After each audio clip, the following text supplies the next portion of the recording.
நாளை மறுமை நாளில் தோற்று போய் நரகத்தில் கிடந்து புலம்பக்கூடிய மக்களை பற்றி குறிப்பிடுகிறான்.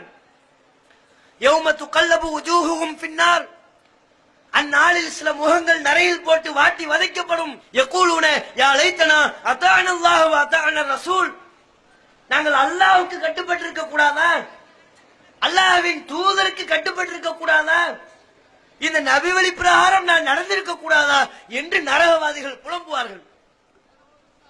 ஏன் புலம்புறாங்க? இந்த உலகத்தில் வாழும் போது நபி வழி பிரகாரம் அவர்கள் நடக்கவில்லை, நபி வழியை புறக்கணித்து வாழ்ந்தார்கள். நபி வழியை புறக்கணிப்பதற்குரிய காரணங்களாக எதை கூறினார்கள் தெரியுமா?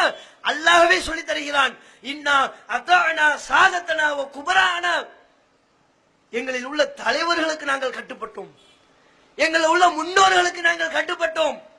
பெரியார்கள் இமாம்கள் என்று சொல்லிக் கொண்டு அவர்களுக்கு கட்டுப்பட்டு நபி வழியை நாங்கள் புறக்கணித்து விட்டோம்.